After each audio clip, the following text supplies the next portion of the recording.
విశాఖ సముద్ర తీరంలో మరో బోటు ప్రమాదం జరిగింది. చేపల వేటకు వెళ్లిన మత్స్యకారుల బోటు బోల్తా పడింది.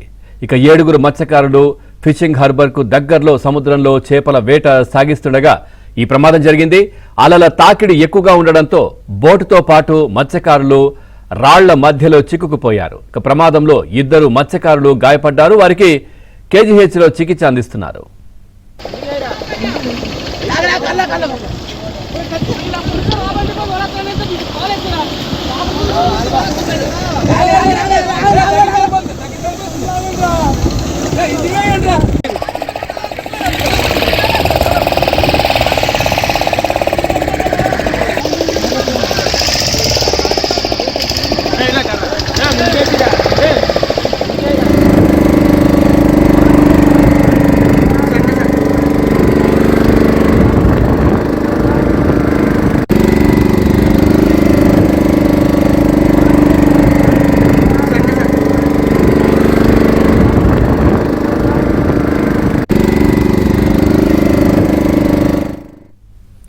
విశాఖ సముద్ర తీరంలో మరో బోటు ప్రమాదం జరిగింది. చేపల వేటకు వెళ్లిన మత్స్యకారుల బోటు బోల్తా పడింది.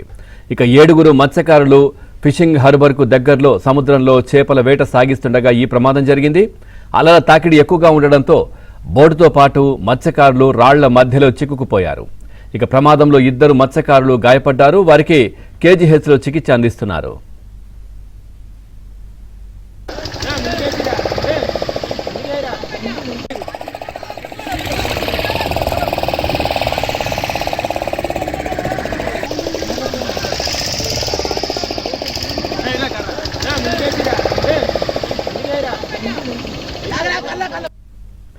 ఇదే విషయానికి సంబంధించి మరింత సమాచారాన్ని మా కరెస్పాండెంట్ సతీష్ అందిస్తారు. సతీష్, పూర్తి డీటెయిల్స్ ఏంటి?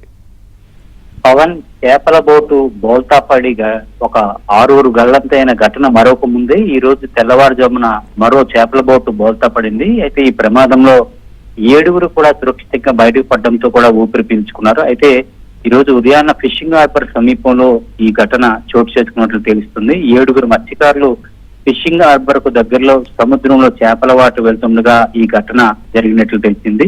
అయితే ఒక్కసారిగా ఈ సాగర జలాలు వలను లాక్కెళ్ళిపోవడంతో ఈ ప్రమాదం జరిగింది. ఈ ఘటనలో పడవ బోల్తా పడి మత్స్యకారులపై పడ్డంతో 2 మాత్రం గాయాలైనట్టు తెలుస్తుంది.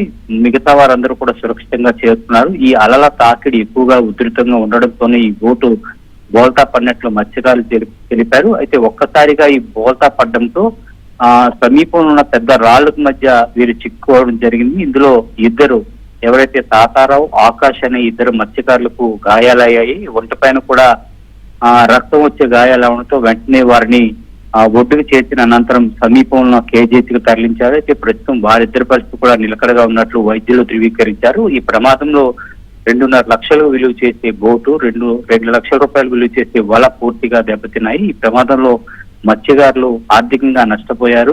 ఒక విధంగా గంగమ్మ తల్లి ఆశీస్సులతోనే ప్రాణాలతో బయటపడ్డామంటూ కూడా వేటకు వెళ్లిన మత్స్యకారులు తెలియడం జరిగింది. అయితే ప్రభుత్వం తమను ఆదుకోవాలి, తమకు జరిగిన ఆర్థిక నష్టాన్ని కూడా పరిష్కరించే దిశగా ముందుకు రావాలంటూ కూడా మత్స్యకారులు విజ్ఞప్తి చేస్తున్నారు. అయితే ప్రమాదం మొన్న ఇటీవల 7 మత్స్యకారులు వెళ్లి 6 గల్లంతా ఇప్పటికీ కూడా ఆచూకీ తెలియని ఘటన మరొక ఘటన జరగడంతో ఒక్కసారిగా మత్స్యకారుల కుటుంబాల్లో ఆందోళన నెలకొందని చెప్పుకోవచ్చు. ఇటువంటి ఘటనలు పునరావృతం కాకుండా ప్రభుత్వం, అదేవిధంగా మత్స్యకారులు కూడా తగిన జాగ్రత్తలు తీసుకోవాలంటూ కూడా ప్రభుత్వ పెద్దలు హెచ్చరిస్తున్నారు. Thank you Satish, thanks for the updates.